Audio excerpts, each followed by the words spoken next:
Hey everyone, this is Disc Junkie and welcome back to the Mancave of Madness.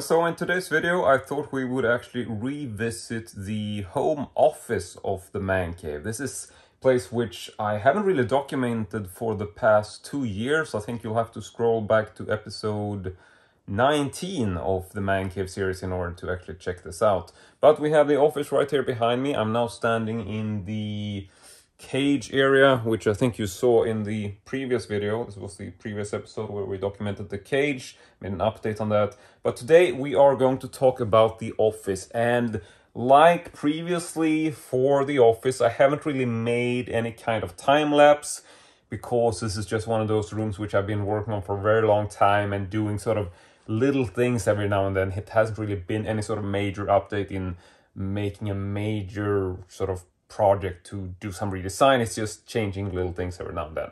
So without further ado, I'm going to flip the camera to give you a bit of a better angle, and I always find it a bit difficult to decide if I'm going to shoot this with a flash or in sort of fisheye mode or standard mode or whatever, and I tend to sort of realize when I'm done that, well, I should have used some other setting.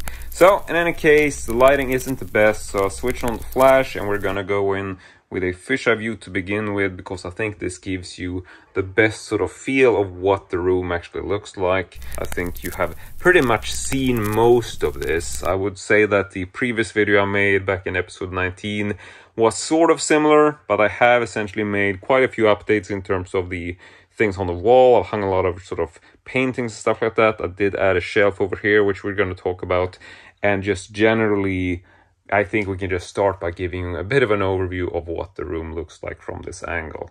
Now, I think we can switch from fisheye to regular now, or actually, you know what? We are going to walk over here for a bit and just give you a reverse view before we do that. So I'm just moving to my little office area, and here you can see what the room looks like from the other side. So yeah, now that we've done this, we've given you kind of a good fisheye view of the whole thing. Let's just switch over to the regular setting. And while we're here, we might actually just, you know, stay in this area and talk a little bit about my office space or my little home office. This is essentially where I sit to work when I'm at home. I have decided to pick up a new chair. This is a typical IKEA chair, but it's much better on your back in comparison to like the old movie theater chair which I had in here in the beginning. I decided to remove the side panels on this. I forget what it's called. Maybe it's like the Marcus or something. I'm not really sure. I'm sure somebody can point this out, but it's a pretty good chair at a decent cost.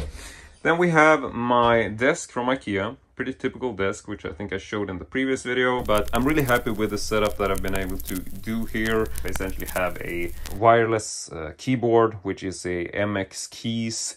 This is like a hybrid version for both Mac and PC, which means that it's sort of labeled with things that works for both systems. So it's got like the double labeling, which I like. And the reason for why I use this is obviously because I am essentially a Apple or Mac nerd at heart. I use a Mac Mini for sort of editing my movies or whatever I do. I also have, I don't know what this is, I forget what it's called. Like a Mac drive or something. It's essentially a DVD, an external DVD player, which I found in a box, so I decided to hook it up, seeing as the Mac Mini doesn't really have a DVD port or a CD slot, whatever. So in case I do want to watch movies on the computer, I can actually do that. Then I have a mouse. This is a Logitech. I forget the exact model number, but I can add that in the description in case anybody's curious. But why I want to bring this up is because I actually purchased a brand new iMac like maybe 1-2 years ago. Like the latest sort of thing, so it's like a golden sort of finish, looked great. And I realized that this was such a bad idea because I always figured that I was going to use that as an external monitor, and then I could essentially have a joint space where I could use both my work laptop and my regular Macintosh like on the same screen. But I realized that Apple is really moving backwards and not really working towards the consumers anymore, I think. You know, I still like the sort of iOS and everything, so I like working in that environment. But as far as functionality, I really think they've dropped the ball in recent years, because, you know, the new iMacs, they don't even have an HDMI port anymore. So after realizing that my iMac couldn't essentially be used as an external screen for a PC, I will say that you can do it, but it's costly, it's complicated. It's not enough to just use a cable. You have to buy like a modular thingamajig to put in between, and it's like, you know, several hundreds of dollars to get this to work. And even then it's like lagging and stuff, so you're not gonna get the good experience. So what I did is that I actually sold my brand new iMac. It's insane, so expensive, and I got most of my money back. But then I actually decided to pick up a Mac Mini, because this still has a HDMI port, even though it's like the newer models, like what you could get for a couple of years ago. So now how I have my Mac Mini, which is essentially like a hard drive, I hook this up via HDMI to a regular PC screen. You can get like whatever screen you want. Then I have my work laptop, which I can hook up using regular like USB-C cable in like a little HP docking station. So then I can use DisplayPort to connect to my screen for the PC. I can use HDMI for the Mac, and then I can just switch sources and essentially work on different units whenever I want to, which is really practical when you have like a home office and you want to sort of make the most of your space. Like, I don't want two screens, I don't want two keyboards, whatever. And that's also why I really like this, because both of these, like the mouse and the keyboard, are essentially pairable with 3 devices. So I essentially just have 3 keys, so I can switch between, well, I label them actually, so I can switch between PC and Mac, and I can do the same on my mouse, just clicking the top button to just roll through the 3 units that are paired. So I'm just really happy about this. Sorry for rambling, but, you know, in case people are curious, I just want to mention that this is a setup that I've, you know, really sort of thought about. I'm also using like a pair of wireless headphones. I think I mentioned those in some of the previous videos. They are Jabra Evolve 75. So yeah, this is my sort of home workstation, and it's also the place where I sit to work on my editing when I do like my things like this video, for example. But enough about that. Let's just move on to talk a little bit about the movies in here. So if we continue over here, we can actually talk about the shelf right in front of us. This is something that hasn't changed much since the last video, I think, and this is essentially my little Satanism themed shelf. Has sort of, you know, occult items and whatever that sort of has to do with Satanism in some way. Then we have a Dexter shelf beneath it, which I don't think I had actually prepared in the old video. So I think this is pretty much new. Here I got all my sort of Dexter stuff. Then we have the weird stuff, which can be essentially anything in terms of videotapes. Just bizarro demo tapes and things that nobody really would want, but I really like to keep that kind of stuff. Then over here we have some more weirdo things for display, and I'm not gonna pay too much attention to everything, because like I said, most of this was covered in the video I made 2 years ago, and I haven't really changed much. I will say that there are a few new things down here, so in case you just want to see like what I have on my shelves, you can definitely do that. But we're not really gonna talk about each individual item, because, you know, if you want to see me sort of comment on things that have been here for the past 2 years, just go back to look at episode 19, because this will talk a bit more in detail about a lot of the items you see on these shelves. But I'll try to focus on whatever I have that hasn't really been featured in the old video, and we'll see how that goes. So there's a Woody doll there, I realize, which is actually new. That's something I picked up at a second-hand shop a while back. But apart from that, I don't think there's too much new stuff on these shelves. So we're gonna go and move over to the other side. And I think there really isn't too much here, but let's just give you a brief rundown. So we have my little NES shelf right in front, which I'm pretty happy about. I have been considering making a new sort of more elaborate shelf for Nintendo, but I haven't really decided where I'm gonna do that, because it would mean that I have to sort of get rid of some stuff, essentially rearrange this little Rob Zombie section which I have, and also maybe sort of intruding a bit on the retro section, which I don't want to do because I'm not really sure what to do with this. So yeah, just wanted to mention that I am really into Nintendo at the moment. I always sort of enjoyed collecting these rental box sets, which are really cool, that we have here in Sweden. I have a sense that I want to do something more with the Nintendo display, because I really like those, and I realize that I have them sort of all the way over in my little cupboard, and they're not really getting the attention that they should be. So just wanted to mention that. Now, aside from this, we have the Mindhunter section, which hasn't really changed much. We have a whole bunch of stuff right here at the top.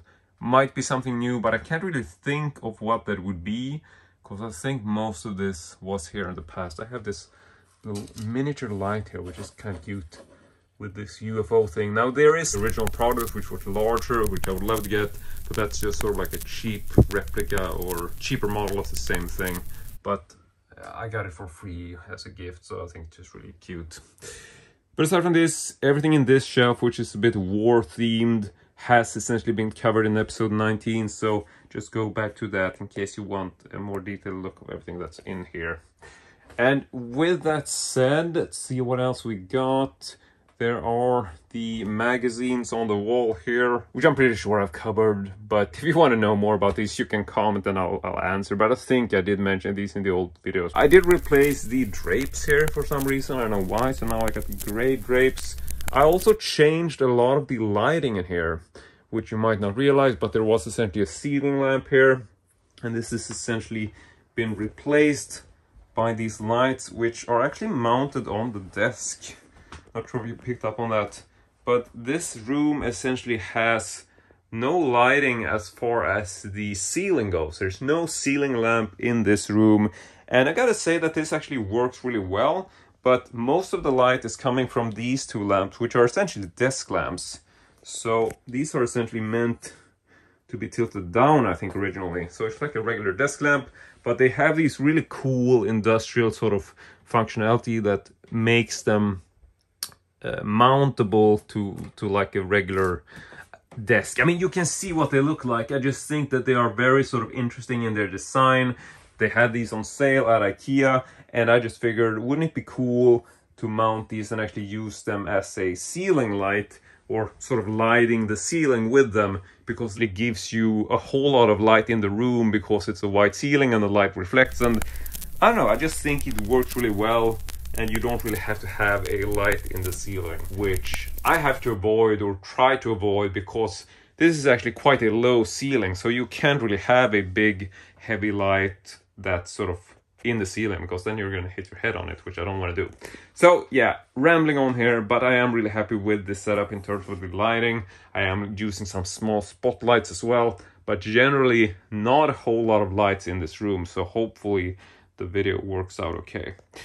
Now, next up, let's go ahead and talk a little bit about the new stuff, which I would say is probably on these sides here. First of all, I did rearrange quite a bit of stuff over here.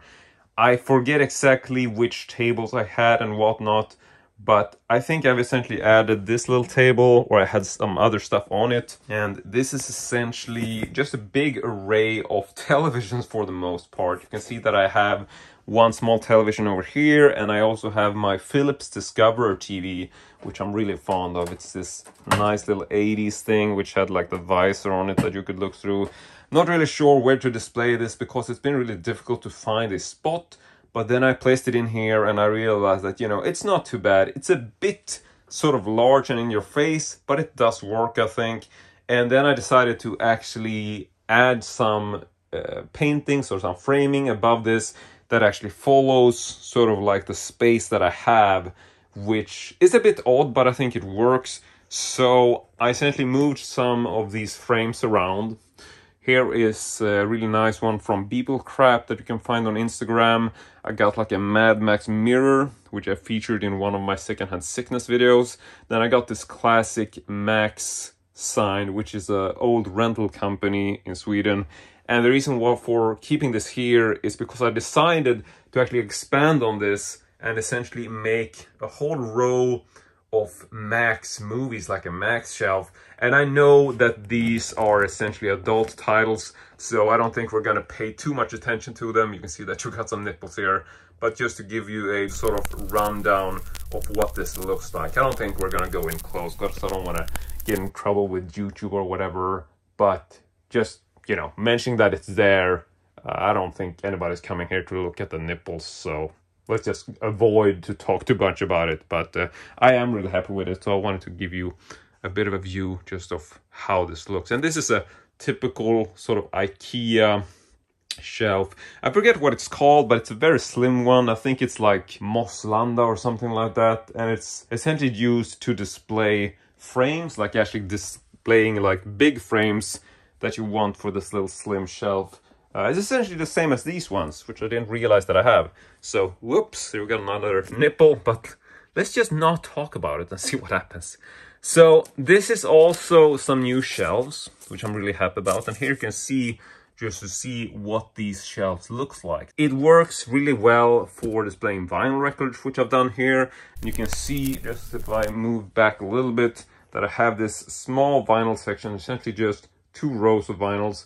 But I really like displaying them like this, and it's fun to be able to switch things around, changing covers whenever you want to. And also on this side, you will see, like I mentioned, that there are quite a few sort of new frames. I've essentially filled the wall with stuff. And I also have a brand new little music section, which houses my vinyl records, as well as some general knickknacks.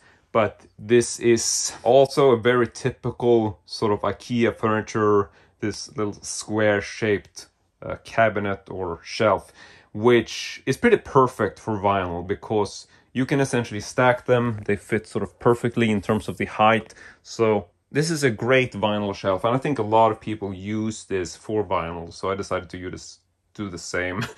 But yeah, my section is not very big yet. I essentially got into this just maybe like a few months ago when I made a video about this. I'm sure you might have seen it, Secondhand Sickness, where I talk about collecting vinyls and how this is like a new passion for me. So I'm really happy about this, and I essentially decided to pick up a Audio-Technica record player. I also picked up a couple of these cheap little speakers. These are essentially Bluetooth speakers, but I have them connected using a wire. But it's nice that these are Bluetooth because this is a Bluetooth player, which means that if I want to play records with headphones, I can essentially do that just using my regular Jabra Evolve 75 headphones, as they also are pairable, so you can use them with this machine. But for the most time, I just, you know, use the speakers unless I have to avoid doing that for some reason. So this is my little music section. Pretty happy with how this works. I think it blends well with the rest of the room, even though this little shelf is a bit sort of more obtrusive into the room. You can see that it sort of extends past these classic Billy bookshelves. These are 28 centimeters, whereas this is more like, I think 40 in terms of the depth, something like that. But I still think that it works. You know, it definitely blends with the room. And I was thinking maybe to have a similar shelf on this side, but when I tried it, I realized that over here it doesn't work nearly as well. And it's also a bit too high to keep the TV and stuff on, because then I'm sort of, you know, covering the wall up in a way that I don't want to do. But yeah, so where were we? This is something that I'm pretty happy with. Just a real sort of music shelf where I can keep stuff. And it's a lot of stuff is crammed in here, you know. Got some papers, just like things I have to keep track of, important papers. Got a small television, an old 8mm projector box. It's just really mixed. But aside from this, I'm not thinking that there is too much else going on this side, which wasn't happening in the last video. I will mention this framed little piece of art, which I love. This is essentially a painting of the Swedish princess as she's pleasuring herself. I'm not sure if this has been mentioned in some video, because I've had this in a box for a long time, and then I essentially found a frame for it, like this old vintage golden frame, which just worked perfectly for this particular motif, I think. And I love this. This is sort of like an indie artist or indie painter. You can find her on Instagram. I can link her in case you want to know. But yeah, so I don't think we need to talk too much more about this side, except maybe that I did mount this, which was featured in one of my secondhand sickness videos as well. This is a classic, actual, authentic Swedish traffic light. And I've actually been able to wire this up now, so I can essentially turn this on individually. So there we have the red light, which probably just gonna look like a white light because it's so bright. But yeah, there's the green one, so just move over here, you will see the slightly sort of green tint to that. So yeah, I don't keep these lit too often, but it's nice to have them. I think it works out pretty well over here. It's a bit odd and a bit sort of in your face, but I think it works. I did position it a bit too far to the right, so you can see that there's a bit of space there, but I might have to rehang these to make it look a bit better. But generally, feeling pretty good about that. So aside from this, we have this whole section, which I know was featured in the previous video, but we obviously have to talk about it. So we got some stuff up here, which hasn't really changed. This is essentially most of my sort of Aero box sets, Blu-ray box sets, and essentially box sets that are roughly the same size. So decided to keep them here for display. And apart from this, what else is on the side? Yeah, there might be a whole lot of new stuff, but I can't really recall what's what. And then we have this side shelf, which I tend to mention, where I just have various books, all of my sort of crime weekly, Veckans Brott magazines, and some games. And yeah, it's just a really mixed bag of stuff here. So I'm not sure if everything was here before, or if there's something you want to know more about. But here's just a quick pan so you can see what is essentially in these shelves, but let's just leave it at that. And then of course we get to my pride and joy, these two cabinets here. We have the Rob Zombie Lords of Salem soundtrack, which I have a really nice display for in this typical IKEA cabinet. And then of course we have my secret little door, which I always like to show you in this video. So this is essentially a custom door which swings inwards and actually reveals my little porn collection, which is actually quite not so little anymore. It's actually quite a bit of stuff here. So we might look a little bit at this, not in any explicit detail, but I will go ahead and move in here and just show you a bit of what I got and sort of how it's rearranged. But before that, we can just take a brief look at these cabinets. I don't think a lot has happened in here. This is just stuff that I've crammed in here that I don't like. It's stuff I have for sale or things I'm not really into displaying or whatever, just knickknacks. And then pretty much the same down here, just leftovers, projector, some empty boxes, and yada yada. Also, this little area here, which was featured in the past, of course, this is just really full of stuff right now. A whole bunch of books. I got some Nintendo games, like I mentioned in here, but generally it's just a really not too organized place, as you can see. Just full of stuff. I added a table because I didn't have space, and it's just, it's a mess. Sorry about it. I wish this was more sort of interesting and more organized, but right now it's just a complete mess. So let's just avoid talking about this and let's continue and actually look at the erotica section. So I am going to move in here. We are going to turn this light on like so, give you a bit of a better view. So this is my little erotica section, and it is quite cramped in here. I custom built this, so this is essentially a door which swings through an opening in the wall. So here you can see this is essentially the original wall with the opening. There was a different door here in the beginning, so this is like the actual size of this room. And then I have this little sort of closet space which was here, but I removed the door. I added another door in this custom shelf that I built on the outside, and then I made it swing the other way so I can essentially hide this. And I just really like this. I know this was featured in the previous video as well, but I just wanted to mention it a little bit because I think it's such a cool and fun little way to hide this part of the collection, even though I am quite proud of it. So it's not like I hide this generally. I tend to keep always this door open, but it's nice to be able to close it when I need to, in case I have people coming over or whatever, and I have kids and stuff. So I really don't want people to accidentally walk in here and look at something that they don't want to see. So that's sort of like the whole point. But in any case, let's talk a little bit about what I got in here. Up here at the top are some just random boxes of magazines, and it's just, you know, if I accidentally show a nipple or two, I'm sorry, but hopefully people are okay with that. I'm not really gonna focus on this, but just showing you a little bit of what this area is like. So some knickknacks in the back there, but for the most part this is fairly organized. So here we have a whole bunch of books. As you can see, a lot of this is books, and it's, for the most part, you get like some of these photo books like this. This is one from Roy Stewart, which I think I found at a flea market quite many years ago. There is similar stuff like that. We might not pull out everything because it can be a bit too explicit. It's like a psychedelic sex book, which I got on Amazon. It's pretty modern, actually a really great book. But you know, generally this can be pretty much anything. Here is the My Dad Wrote a Porno book, one of the greatest podcasts ever made. In case you haven't listened to this, it's an absolute must listen in case you enjoy the topics of sex and porn in a very humorous way. But there's a lot of really bizarre stuff. Most of this is in Swedish, I will say, but I do have international titles here as well. I'm trying to see if I have some examples of this, but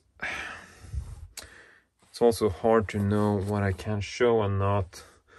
Just looking a little bit at the front pages. But yeah, most of this is uncensored, even though it's not like it's explicit.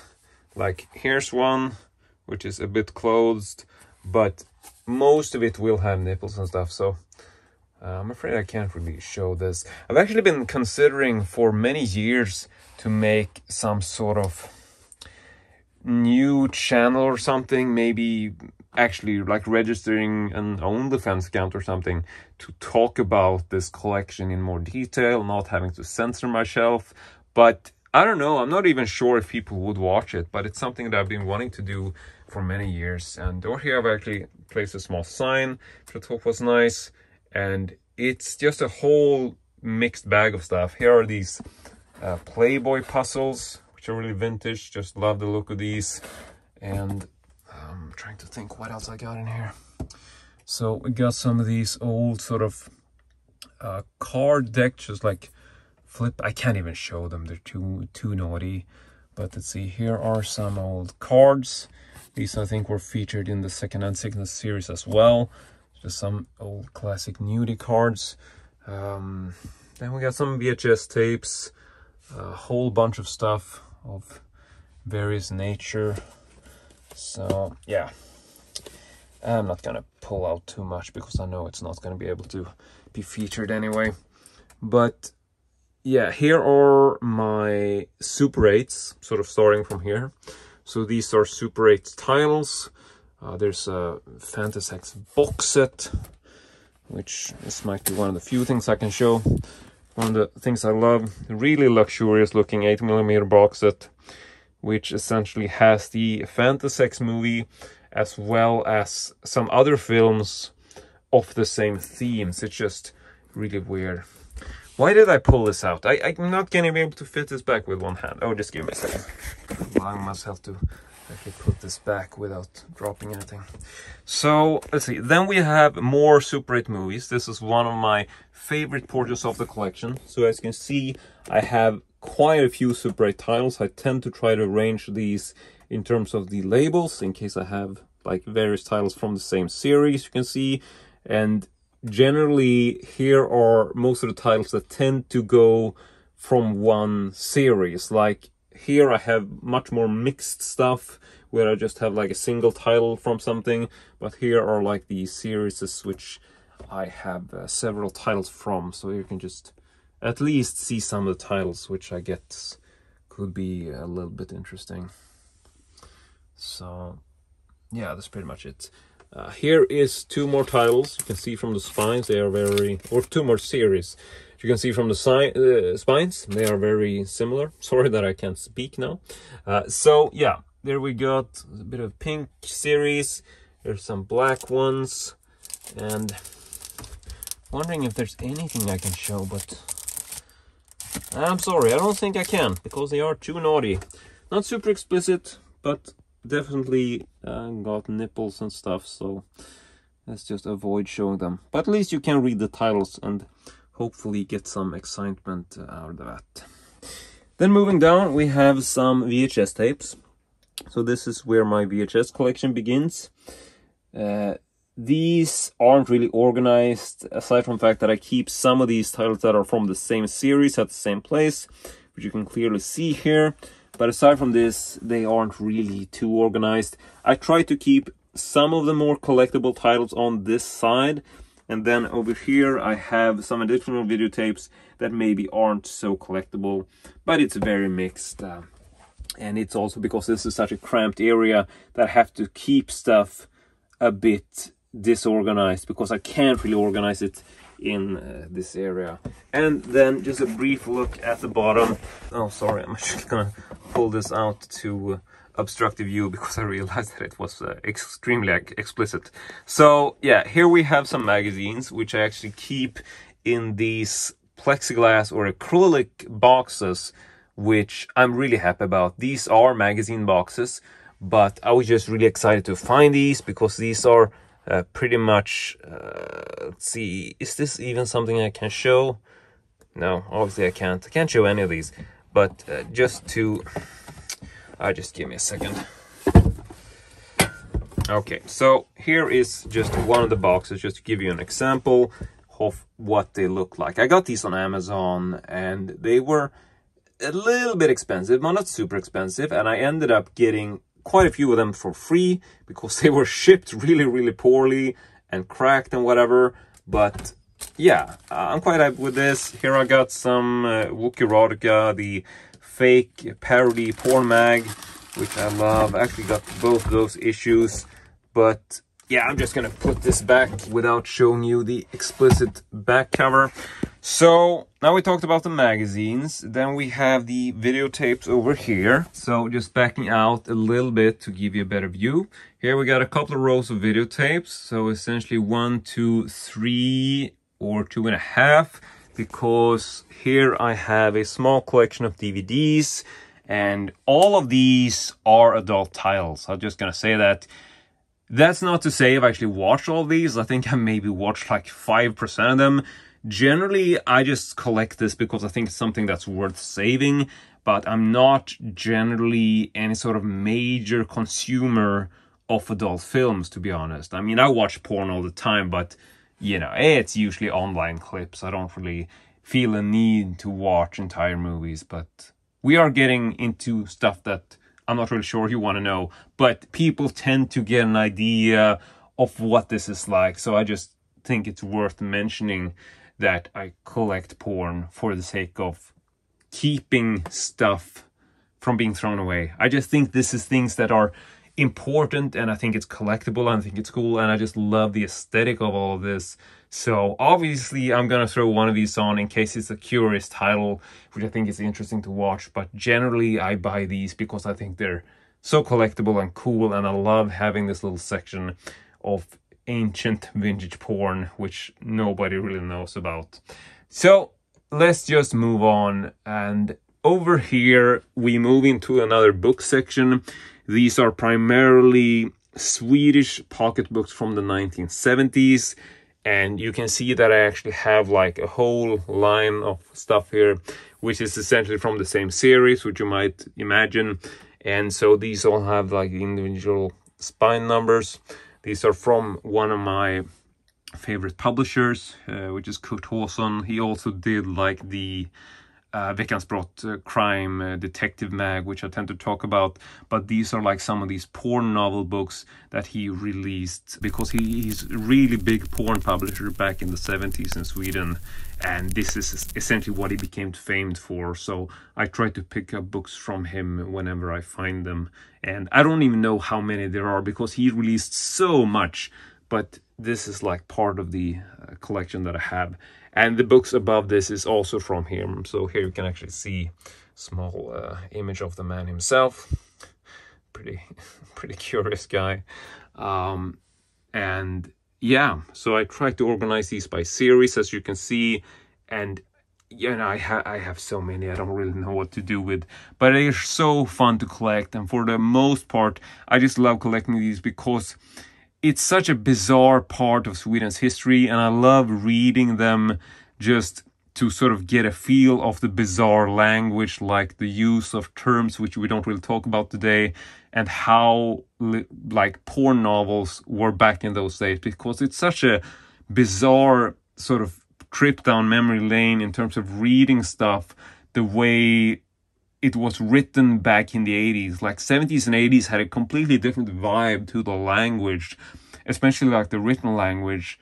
And so reading these books or reading the description, it's like the equivalent of what the kids would call cringe, if the people or the kids still do that. I don't know. Maybe it's called something else now. Things are moving too fast. I don't really know.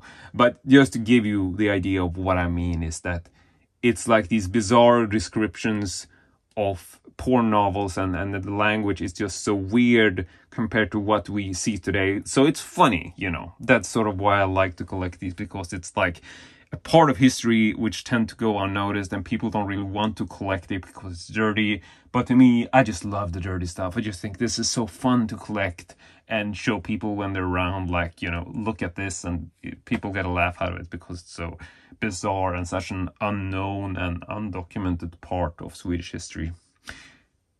Okay, so that's it. I'm wondering if there's anything else in this room I could show you. And oh yeah, we're actually gonna cram ourselves in to this little walkway over here and turn around. I can hardly fit in here. But just to show you the other side of this room, I will mention that at the top I've actually added a new shelf. So let's go ahead and flip to fisheye for a moment, and we might be able to show you a little bit of the room to get a sense of it. So right up there at the top, I did add a very small custom shelf, and there's no real reason for this aside from the fact that I figured I could actually use a small shelf to add some additional stuff. And this was a very sort of unused area, like there wasn't really anything here, and I just had a shelf which was fairly fitting. So I mounted this with some custom solutions. So here are some small 8mm striptease films, some minor books. I also have some, what are these? These are X-rated 8-track tapes, which, yeah, once again, not going to show you the cover because they are essentially just got some nipples on there. But yeah, so this is essentially just a bonus shelf to keep some stuff for storage. But I am really happy with how I've been able to really utilize this entire space. And we can also close this door in case you want to see what it looks like. I'm pretty sure I did show this, but it's got like the little magnets on here to make sure it stays closed. And this also covers up this side shelf, which you saw from the outside. So this is a really nice way to actually hide this entire section just by closing the door. And then when you open it up, it essentially just reveals this whole section and really blends well with like the side shelf. So I'm just super excited about this, but I'm actually going to walk outside now. So there you go. That's it for the porn section. I would love to hear some feedback from you guys in case you feel that it would be fun to see a more explicit and unrated part of this collection. And if you have any suggestions on where I might post that. I have considered OnlyFans, like I said. I know that there's obviously things like Pornhub or YouPorn, but to be honest, I mean, I actually posted some stuff on Pornhub, like some of these review videos or unboxings where I just show some of these items. And then it went like 1 month and the videos just disappeared. One day I logged in, it's like, okay, everything's gone. So it just felt like a really unstable solution. And I also feel like maybe Pornhub is not the proper venue, because I don't think that people come there to look at unboxings or reviews of old vintage erotica. So let me know what you think. I'm strongly considering OnlyFans, but if anybody has any suggestion on another platform which might be more sort of suitable in terms of posting reviews or unboxings, the kind of stuff that I tend to do, but for porn, it would be interesting to hear about it. So definitely give me some tips if you have some ideas about that, because YouTube definitely does not allow that kind of stuff. But with this said, I am actually pretty sure that we have covered most of this room. And like I said, if you're not content with what we've shown in this video, go back to episode 19, because that is actually a much more detailed view of pretty much everything you've seen in the shelf that I haven't really talked about in detail. So that is a good walkthrough. Go back, check that out in case you see something in this video that I don't really mention in detail. But that's it. I want to say thank you very much for watching. Really hope you enjoyed it. And as usual, hope to see you all next time.